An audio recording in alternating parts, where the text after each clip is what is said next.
पिछले वीडियो में हम लोग 9th के कोऑर्डिनेट ज्योमेट्री के बारे में पढ़े थे। अब क्लास 10th के कुछ ज्योमेट्री के बारे में पढ़ लेते हैं, इसके फॉर्मूला के बारे में भी पढ़ते हैं और उससे रिलेटेड कुछ प्रश्न को भी हम लोग पढ़ेंगे। तो क्लास 10th के कोऑर्डिनेट ज्योमेट्री में देखिए क्या क्या चीजें आप लोगों को ध्यान में रखनी है जो 9th से थोड़ा सा स्टैंडर्ड होगा। तो देखिए यहाँ पे सबसे पहले हम लोगों को क्या चीजें जाननी है, जो चीजें हम लोग 9th के ज्योमेट्री में नहीं पढ़े उसी को हम लोग आगे इसमें पढ़ेंगे। तो सबसे पहले देखिए हम लोगों ने क्या क्या पढ़ा था। रेखा के बारे में पढ़ा था 9th में, इसे आप पिछले वीडियो में जाके देख सकते हैं। तल के बारे में पढ़े थे, संख्या रेखा के बारे में पढ़े थे, उसके बाद कार्तीय तल के बारे में पढ़े थे, कार्तीय तल के बिंदु के बारे में पढ़े थे, अक्ष के बारे में पढ़े थे, कोटि के बारे में पढ़े थे, भुज के बारे में पढ़े थे, मूल बिंदु के बारे में पढ़े थे। इतनी चीजें हम लोग पढ़ लिए थे। उसके बाद बिंदु का चयन जो है कि चतुर्थांश के रूप में कैसे करते हैं वह भी हम लोग स्थान पहचान जान गए थे। आलेख भी जान गए थे कि किस प्रकार से आलेख का निरूपण करना है जो बिंदु हम लोगों को दी हुई रहे। अब हम आगे बात करने वाले हैं जो कि इस चैप्टर में आप लोगों को मिलेगा। वैसे तो आपको क्लास 10th के पहले चैप्टर में सिंपली देखिए आप लोगों को मिल रहा है 7.1 आप निकाल लेंगे तो 7.1 में आपको देखिए क्या लिखा हुआ है। पहला प्रश्न है निम्न बिंदुओं किस चतुर्थांश में है। तो इजीली आप बता सकते हैं। देखिए एक का एक नंबर 10 - 3 क्या हो गया, प्लस माइनस। माइंड को रिफ्रेश कीजिए, plus plus minus plus minus minus plus minus, ये कहां चला जाएगा, फोर्थ में। फिर से एक बार याद रखिए, plus plus minus plus minus minus और प्लस माइनस, ये चार चीजें माइंड में घुमाइए, फर्स्ट सेकंड थर्ड कर फोर्थ कर दीजिए, बस याद हो जाएगा। यानी कि एक चीजें आपका क्लियर हो गया। यदि -4 - 6 फटाक से याद कर लीजिए, plus minus minus plus minus minus plus minus, यानी कि ये हो जाएगा थर्ड में। बाकी सॉल्यूशन आप कर लीजिएगा। दूसरे में आइए, दूसरा प्रश्न देखिए क्या कह रहा है। दूसरा प्रश्न है निम्नलिखित बिंदुओं को आयताकार नियामक पद्धति कार्तीय निर्देशांक पद्धति में ग्राफ पेपर पर अंकित करें। देखिए एकदम इजीली कर लीजिएगा। एक ग्राफ बना लीजिए, एक्स अक्ष का, माइनस एक्स अक्ष का, वाई का और वाई अक्ष का ग्राफ पेपर लेंगे तो आपका सुडोल बनेगा, कहीं दिक्कत नहीं होगी। पहला जो जीरो का पॉइंट होगा दाईं तरफ आप प्लस की ओर जाएंगे,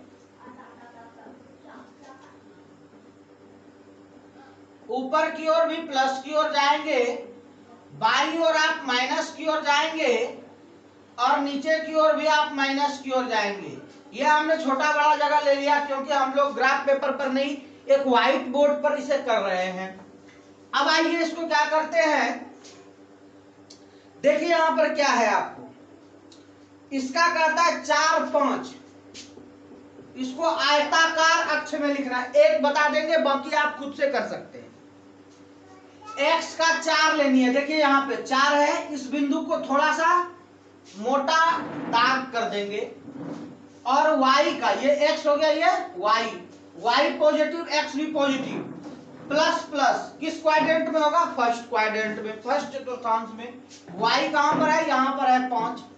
अब इसको आगे भेजते जाइए, उतना ही भेजिएगा जितना कि y के साथ आएगा। ये जो रेखा बना यही तो आयताकार चित्र बना। क्या बना, आयताकार चित्र। यही करना था, बाकी जो भी हो वो भी कर सकते हैं। एक और बाकी खुद से कर लीजिएगा। दूसरा है -2 - 7। -2 - 7 क्या होगा, माइनस माइनस कहां होगा, थर्ड चतुर्थांश में, थर्ड में आ जाइए। -2 देखिए, -2 x का हो गया, लेकिन ये y है, x का -2 यहाँ है, लेकिन y का 7 तक जाना है, यहाँ 4 तक ही लिखे तो और बढ़ा दीजिए, -5 - 6 - 7। ग्राफ पेपर पर आपको ध्यान रखनी है कि वो कितनी दूरी तक जाएगी मैक्सिमम, उतनी दूरी को ही लिखना है पहले। x का -2 हो गया और y का देखिए कहां पर है 7, ये आयताकार चित्र बन गया इसका। इस प्रकार से अब हमें आशा है कि आप आगे कर सकते हैं। यदि किसी प्रकार का दिक्कत रह जाता है तो आप कमेंट करेंगे, हम आपको सॉल्यूशन बताएंगे। आगे बढ़ते हैं।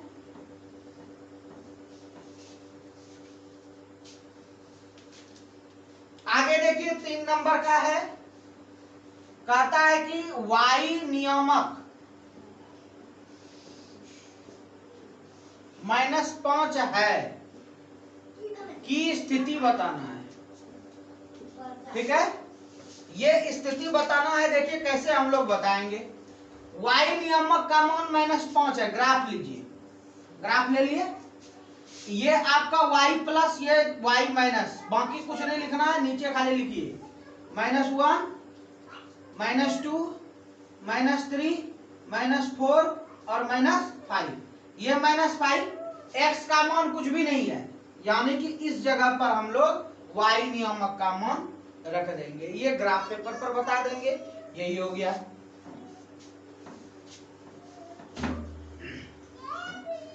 आगे इस प्रकार से हम लोग, यदि किसी आयत के 3 शीर्ष इतना है तो चौथे शीर्ष का नियामक ज्ञात कीजिए।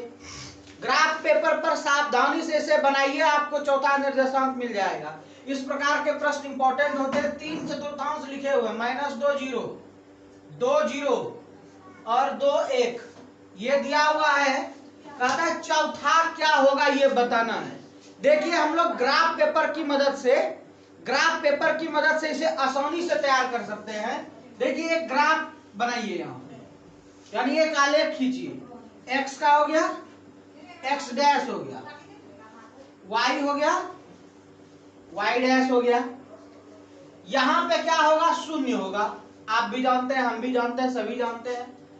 पहला देखिए क्या है आपका x y, x का मान कितना है -2, x का मान हो गया 1, यहाँ 2, यहाँ -1, यहाँ -2, x का मान हो गया 1 -2 और 0। एक चीज तो क्लियर हो गया। दूसरा देखिए क्या है, x का 2 और y का 0, उसे घेर दिए। x का देखिए 2, ये 2 हो गया, और y का 1 ऊपर जाएगा, यहाँ पे 1, यहां से यहां मिला और यहां मिला, ये हो गया आपका। अब कहता है कि इस 3 बिंदु के साथ आयत बनाना है तो चौथा क्या होगा। देखिए ये ऊपर चला जाएगा और ये इधर मिल गया, तो ये जो बिंदु बना, ये बिंदु क्या है उस चीज को देखिए। ये -2 है और ये 1 है, क्या है, ये 1 है, यानी x को पहले लिख लेंगे -2 और 1, यानी चतुर्थ बिंदु जो हो गया, चतुर्थ बिंदु का जो मान हुआ वो -2 और 1 हुआ। इस प्रकार से हम लोग इसका मान निकाल सकते हैं। बाकी के सवाल को आप लोग कर लेंगे। आइए हम कुछ इसके नेक्स्ट चैप्टर के बारे में आप लोगों को बताते हैं, जो दूरी सूत्र है, जो बहुत इंपॉर्टेंट है। नेक्स्ट वीडियो में हम दूरी सूत्र निकाल के आपको सिखाएंगे कैसे दूरी सूत्र निकाला जाता है। तो दूरी सूत्र होता क्या है उसको हम लोग लिख देते हैं। दूरी सूत्र क्लास 10th के लिए इंपॉर्टेंट है, जिसको हम लोग डिस्टेंस फॉर्मूला कहते हैं।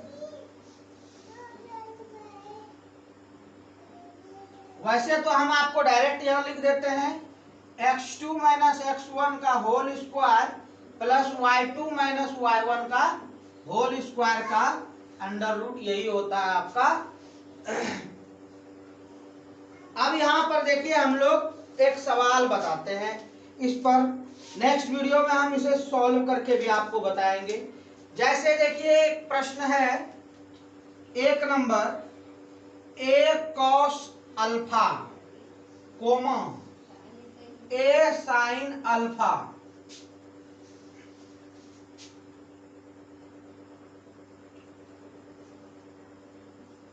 की दूरी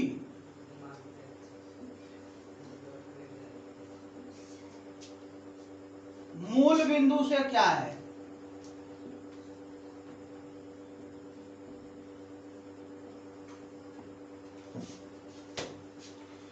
चलिए देखिए क्या करते हैं। ये आपका हो गया x1, ये हो गया आपका y1, x1 y1। इसमें मूल बिंदु कह रहा है तो दूसरा क्या होगा 0 0, जो होगा x2 और y2। जब दोनों मान दिया हुआ रहेगा तो यही दोनों लेंगे। सूत्र पर बैठाइए। देखिए क्या है, x2 का मान क्या है 0, माइनस x1 का मान देखिए क्या है a cos अल्फा, इतना का क्या हो गया स्क्वायर, प्लस y2 का मान देखिए क्या है 0, माइनस y1 का मान देखिए क्या है a sin अल्फा का स्क्वायर। अब इसे क्या करेंगे, ये माइनस है, 0 में घटेगा, क्या बचेगा माइनस a cos अल्फा का होल स्क्वायर बचेगा, प्लस यहां पे बचेगा माइनस a sin अल्फा का होल स्क्वायर बचेगा। अंडर रूट लगा हुआ है। देखिए ये a स्क्वायर प्लस में हो जाएगा क्योंकि माइनस का स्क्वायर प्लस होता है। ये cos स्क्वायर अल्फा हो गया। यहां पर देखिए a स्क्वायर हो गया और sine square alpha minus square plus हो गया। अब इसको अंडर रूट लगा दीजिए। उसके बाद फिर यहां से a स्क्वायर कॉमन ले लीजिए, cos square alpha plus sine square alpha. a square को रहने दीजिए, इसका मान होता है 1, चूंकि लिख देते हैं cos square alpha sine square alpha मान होता है 1। हम लोग पिछले ट्रिग्नोमेट्री क्लास में पढ़े थे। a स्क्वायर को लिख सकते हैं 1 गुना a, 1 को कुछ नहीं, बाहर आ गया, क्या हुआ a। यही हो गया आपका आंसर। नेक्स्ट वीडियो में हम लोग किस प्रकार से दूरी सूत्र को निकालते हैं वो आपको सिद्ध करके निकाल के देंगे। तब तक के लिए आपसे विदा लेते हैं, फिर मिलेंगे अगले वीडियो में।